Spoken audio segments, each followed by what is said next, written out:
My fiancé admitted, "I slept with your friend." I said, "Thanks for letting me know." Then I kicked them both out of my house and sent their photos to everyone. 3 days later, her pastor called me. I'm a 32-year-old guy. For the last 6 months, I felt like I'm clawing my way back to that age from a place much older and colder. It happened on a Tuesday. I remember the absurd detail of it all. I just landed a significant commission check, the kind that makes you feel like the world is finally tilting your way. I was in my home office, the glow of the screen illuminating a surprise I was booking, a ridiculously overpriced cabin for a weekend trip for my fiancée Hannah. Marriage in 6 months, life on track. She appeared in the doorway, a ghost at the feast. She had a look I'd never seen before, a toxic cocktail of pity and fear. My stomach tightened. My first thought was car trouble, a bounced check, something mundane. How laughably optimistic. "What's up?" I asked, quickly minimizing the booking website. She twisted the ring I'd given her, a nervous tic I used to find endearing. "Ethan, I need to be completely honest with you." Honesty. The word sounded foreign in her mouth. I messed up," she stammered, her voice a thin thread. "I slept with someone." The words didn't register at first. They hovered in the air, unreal. It was like my brain had been unplugged. No rage, no sudden flash of heat. Just a profound, hollow silence that swallowed every other thought. A void. "Okay," I heard myself say. My voice was unnervingly steady. "Who?" She flinched as if I'd shouted. "It doesn't matter. It was a mistake. I love you." "It matters to me, Hannah. Who was it?" The tears started then. Big, theatrical drops that felt rehearsed. "It won't happen again, I swear. We can get past this." "Who?" I repeated. The word was a stone. She choked on a sob and finally spat it out. "Terry. Terry. My best friend since we were 15. The man who was supposed to stand beside me as my best man. The same Terry who was currently lounging on my couch, supposedly getting back on his feet after falling on hard times. The same Terry who'd accepted a $2,000 loan from me 2 months prior. The pieces didn't just click into place, they fused together with the heat of a welding torch, creating something monstrous and ugly. I didn't yell. The void inside me was too vast for sound. I just nodded. "Thanks for letting me know." I stood up and walked into the living room. Terry looked up from my TV, a bag of my favorite chips in his lap. He saw my face, then he saw Hannah's tear-streaked one behind me, and the lazy smirk he wore as a default expression curdled. He knew. "Terry," I said, the calmness in my voice scaring even me. "Get your things. You have 5 minutes." "Ethan, buddy, just let me explain," he pleaded, scrambling to his feet. "There is nothing to explain. You have 4 minutes." I walked to the front door and opened it wide, letting the evening air spill in. Then I turned to Hannah. "You too. Grab what you need for tonight. Get out." "Ethan, please," she wailed, her voice escalating into a shriek. "This is my home too." I corrected her, the first flicker of ice forming over the numbness. "This is my house. The deed is in my name. The mortgage payments come from my account. I bought this place 5 years before I met you. You are a guest whose welcome has expired." 3 minutes. The next few minutes were a chaotic scramble of them grabbing jackets and bags, Hannah sobbing about how I was being cruel and unreasonable. I remained by the open door, a statue of their making. As she passed me to leave, she turned, her face a mask of righteous indignation. "You're really gonna throw 5 years away over one little mistake?" "It wasn't a little mistake, Hannah," I said, looking from her to Terry, who was cowering on the porch. "And it wasn't one mistake. It was 1,000 tiny ones that led to this. Now get out." She stalked out onto the lawn, and then in a final, pathetic act of defiance, she ripped the key to my house off her keychain and threw it onto the grass. It landed with a soft thud. I watched it fall. Then I closed the door, locked the deadbolt, and leaned my forehead against the cool wood. The silence was deafening. I didn't drink, I didn't break anything. I went to my office computer, my movements slow and deliberate. I'd installed a couple of security cameras a while back after a package went missing. One covered the front porch, one covered the living room. I'd been meaning to take the living room one down for privacy. The irony was corrosive. I pulled the footage. I didn't have to look far. There they were. On my couch. The couch Terry had been sleeping on. Multiple times. The casual intimacy was worse than the act itself. I took a few screenshots, carefully selecting ones that clearly showed both of their faces but were just shy of being pornographic. The betrayal was the point, not the sordid details. Then, with a cold, clear purpose, I created a group chat. Our parents, our siblings, the entire wedding party, our closest mutual friends. I titled it, Important Wedding Update. I uploaded the pictures. I added a simple, undeniable caption. The wedding is off. Hannah has been sleeping with my best man, Terry, in my house. Please direct any and all questions to them. I would appreciate it if everyone gave me some space for a while. Then I blocked every single number in that group. I powered down my phone, cutting myself off from the explosion I had just triggered. The next morning, I found the tea she'd thrown, glinting in the dew-covered grass. I picked it up and put it in my pocket. I called a locksmith and had the locks changed by noon. I systematically went through the house, bagging up every trace of them. Her clothes, his borrowed video games, the toothbrush she kept in my bathroom. I left it all in black trash bags on the curb. It's been 3 days. My sister found a way to message me on my laptop. I'm so sorry, Ethan. We're all here for you when you're ready. What they did is unforgivable. It was a small comfort. This morning, a voicemail popped up on my freshly activated phone from a number I didn't recognize. I let it play. The voice was smooth, paternal, and deeply concerned. It was Pastor Gerald, Hannah's family pastor, the man who was supposed to marry us. He said he needed to speak with me urgently. About grace, about forgiveness, and about the significant, non-refundable financial contribution Hannah's parents had made towards the wedding venue. I haven't called him back. I'm drinking my coffee, and the numbness is finally receding. In its place is a knot of something cold, hard, and heavy. It's the clarity of a man who has lost everything and has nothing left to lose. They think this is about one night. They think this can be fixed with tears and prayers. They have no idea what this is about. Update 1. It's been 2 weeks of living in the fallout crater of my own life. The silence I initially craved has been replaced by a low-level hum of digital harassment and the slow grinding gears of consequence. I did call Pastor Gerald back. I decided to face the music, or at least hear what tune they were playing. The conversation was a masterclass in sanctimonious pressure. He spoke of human failing, God's grace, and the sanctity of commitment.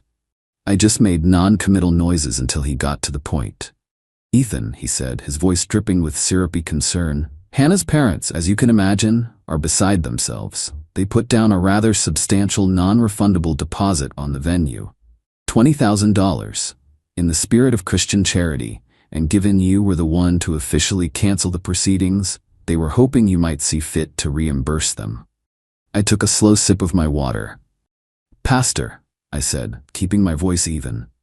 I didn't cancel the wedding. A breach of contract canceled the wedding. Their daughter's actions were the breach. The deposit is the price of that action. It's not my debt to pay. He pushed back, suggesting I was acting out of vengeance. I let him talk for a moment before I cut in. Pastor, the pictures I sent were the polite version. Me acting on vengeance would look very, very different. Please tell the family that the matter of the deposit is between them and their daughter. I hung up before he could respond. Next came the wave of texts and DMs from burner accounts. Hannah's were a roller coaster of sobbing apologies, then vicious accusations. Hannah, you've ruined my life. My own mother's looking at me with disgust. This is your fault. You had no right to share my private moments. I'm talking to a lawyer about this. I put 5 years into us. I made that house a home. You owe me for that. I'm entitled to half. Then Terry, whose entitlement was flavored with a pathetic sort of whining. Bro, you got me suspended from my job. My boss, your uncle, is pissed. You gotta call him and fix this. S'mon, man. That 2K was a gift. You know it was. I got nothing now. I took all of it, the threats, the demands, the whining, and forwarded them to a man my friend recommended. A lawyer whose nickname is the Shark. In our first meeting, I was a wreck. The composure I'd maintained had cracked, and I paced his office, a bundle of raw nerves and quiet rage. I told him everything. He just listened, steepled his fingers, and a slow, cold smile spread across his face. Good, he said when I was done. Anger is good. It's fuel, but we will be methodical. We will be surgical. He cost a fortune, but in that moment he felt priceless. The first letter from Hannah's newly hired lawyer arrived a few days later. It was everything she'd threatened.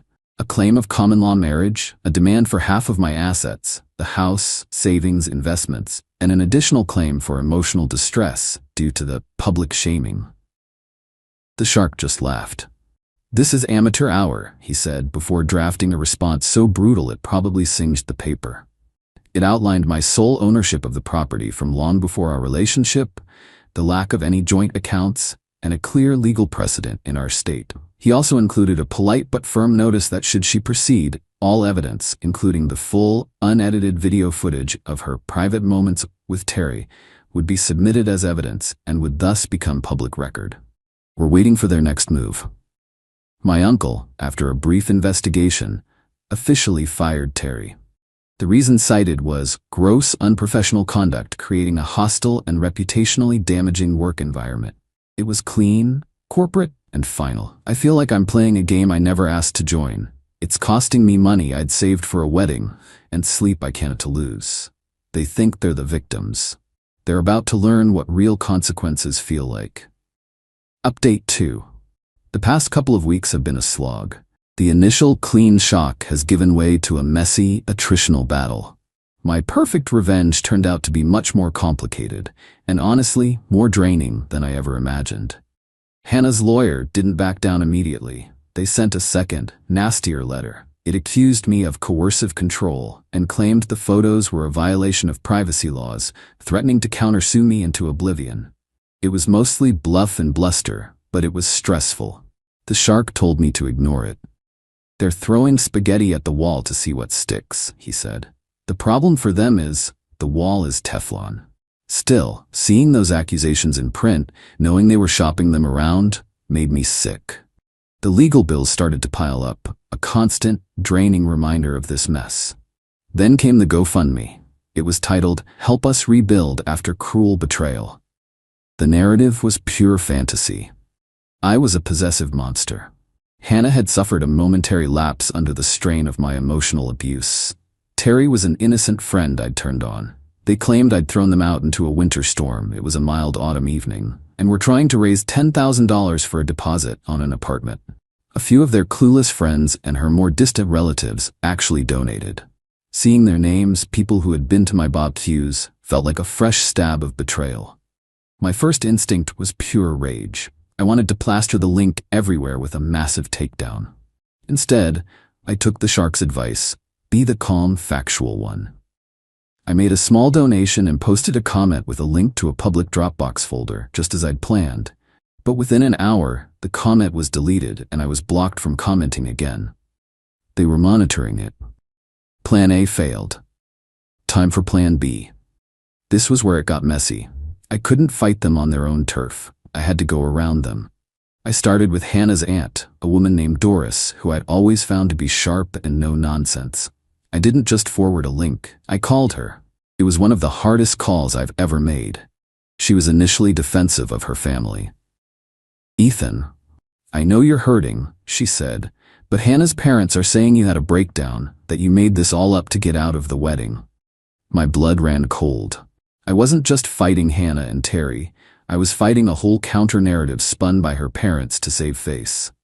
"Doris, I understand why you'd think that," I said, my voice tight with the effort of staying calm. "All I'm asking is that you look at something for me. I'm going to text you a link. It contains evidence, bank statements, text messages, and a very short, non-explicit video clip. Please, just look at it." I could hear her skepticism. There was a long pause. "Fine," she said. I sent the link to my carefully curated Dropbox folder, the screenshot of my loan to Terry, a transcript of the voicemail from Pastor Gerald about the deposit, the unhinged demanding texts from Hannah, and the 30-second silent video clip of them kissing on my couch while I was away at a work conference, the timestamp clearly visible. I didn't hear from her for the rest of the day. I was a nervous wreck, thinking I'd overplayed my hand, that I'd just alienated the one person in her family who might have been an ally. The next morning, my inbox had an email from her. It just said, "I am so sorry, Ethan. They will not get away with this." Doris became my reluctant but devastatingly effective artillery. She didn't just forward the link, she sent it with her own commentary, expressing her disgust at her brother's lies and her niece's behavior. She sent it to the entire extended family, the church prayer group her sister-in-law was so proud of, and key figures in their social circle. The GoFundMe was taken down by the end of the day, not by my reporting, but because its creators were inundated with messages from furious family members who had seen the truth.